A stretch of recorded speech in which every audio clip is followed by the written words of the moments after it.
You can tell something is wrong by how exhausted you feel after explaining your pain to them. Not because they ignored you, because somehow, by the end of the conversation, you're the one apologizing. You walk in carrying confusion and walk out carrying guilt. And the terrifying part is that they usually look calm while doing it, patient, emotionally intelligent, deeply understanding, like someone who truly sees people. But some people don't study emotions to protect others. They study emotions to protect control. And if you've ever met someone who could read your feelings almost too perfectly, someone who always seemed to know exactly what to say, exactly when to pull away, exactly how to make you question yourself without raising their voice, then you may already know how dangerous a dark empath can be. Because unlike cold manipulators, dark empaths don't lack emotional awareness. They often have too much of it. They can sense insecurity in your tone before you even realize you sounded uncertain. They notice tiny changes in your energy. They remember your wounds, your fears, your emotional habits.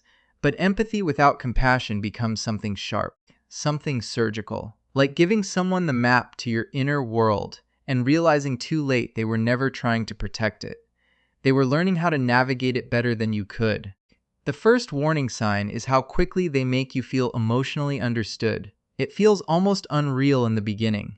You tell them one small thing about your childhood, and suddenly they speak to you like they've known you forever. They finish your thoughts, mirror your feelings, say things nobody else has ever said to you before. And for emotionally lonely people, this kind of connection can feel addictive, especially if you spent your life feeling misunderstood. Because when someone finally reflects your inner world back to you with perfect clarity, your nervous system relaxes instantly. You think, finally, someone sees me. But real intimacy takes time. Healthy people unfold slowly. They allow trust to build naturally. Dark empaths often create emotional closeness at unnatural speed because fast attachment weakens discernment. Once people feel emotionally chosen, they stop paying attention to inconsistencies. They trust the feelings instead of the pattern. And that's why emotionally manipulative people rarely appear dangerous in the beginning. They appear emotionally safe. The second warning sign is subtle guilt control. Not obvious manipulation. Not screaming. Not threats. Something quieter, more psychological. You start feeling responsible for their emotional state all the time. If they become distant, you panic internally. If they seem upset, your brain immediately searches for what you did wrong. If you set a boundary, they suddenly seem hurt in a way that makes your boundary feel selfish. And over time, you slowly stop asking yourself what you need, because managing their emotions becomes more important than understanding your own. This usually affects people who were conditioned early in life to become emotional caretakers. Maybe you grew up around unpredictable moods. Maybe love in your childhood felt unstable. Maybe peace depended on your ability to stay emotionally careful. So now, without realizing it, your nervous system constantly monitors other people for emotional danger. Dark empaths notice this immediately. They recognize people who over-explain themselves, people who apologize too much, people who become anxious after disappointing others, because emotionally hyper-aware people can detect survival behaviors faster than most. The third warning sign is how they use vulnerability. This is where the confusion becomes dangerous, because they often do open up. They talk about abandonment, trauma, loneliness, emotional pain, and some of it may be completely real. But somehow their vulnerability always appears at moments that protect them from accountability. After hurting you, they suddenly reveal pain.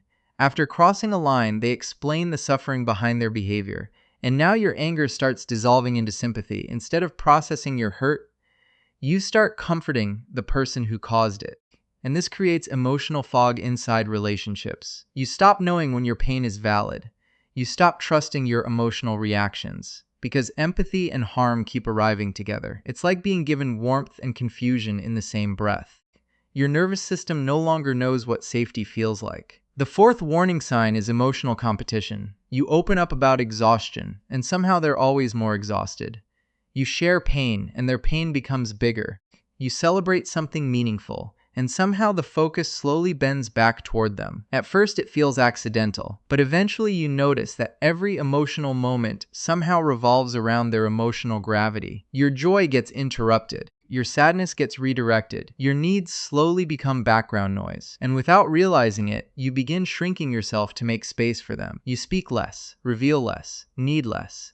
Many dark empaths developed this behavior because attention became emotionally tied to survival early in life. Maybe emotional intensity was the only way they ever received care. Maybe they learned that vulnerability only mattered when it was dramatic enough. But understanding why someone behaves this way does not make the damage disappear. Their pain may explain the behavior. It does not excuse the erosion of your identity inside the relationship. The fifth warning sign is inconsistency. One day they feel deeply connected to you, warm, attentive, emotionally available. The next day they become cold and distant for reasons you can't understand. And the unpredictability keeps you emotionally attached because human beings bond harder to inconsistent rewards than consistent ones. Your brain starts chasing emotional reassurance the same way gamblers chase another win. You begin analyzing texts, replaying conversations, studying tiny shifts in tone, wondering what changed.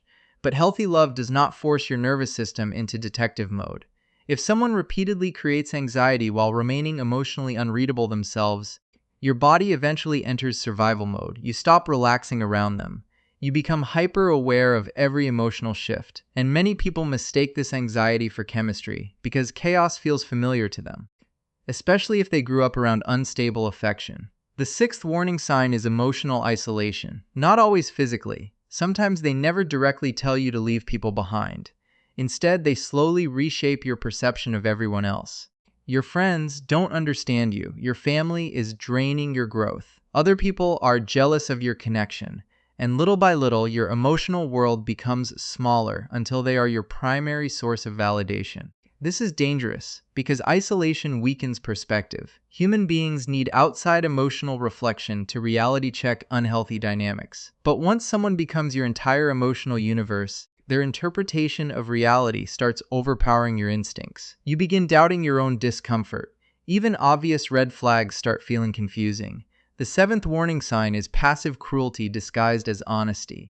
They say deeply cutting things in calm voices, then act surprised when you're hurt. "I'm just being real. You're too sensitive. I thought you could handle honesty." But honesty without care is not emotional maturity. It's cruelty wearing intelligence as a mask. And over time, these comments slowly reshape how you see yourself. Not dramatically, quietly, like water wearing down stone. You begin questioning your appearance, your personality, your value. And because the cruelty is subtle, it becomes difficult to explain to others. That's what makes invisible wounds so psychologically damaging. People struggle to defend pain they can't clearly prove. The eighth warning sign is excessive mirroring. In the beginning, it feels like perfect compatibility. They love what you love, agree with your beliefs, reflect your humor, understand your emotional language with almost unnatural precision. And for people who felt emotionally unseen most of their lives, this kind of mirroring feels intoxicating. Finally, someone gets me. But eventually, the perfection starts feeling strange. Because real connection includes individuality, difference, friction. A person constantly adapting into your ideal emotional reflection can slowly become unsettling because somewhere deep down your nervous system realizes you still don't know who they really are underneath the performance.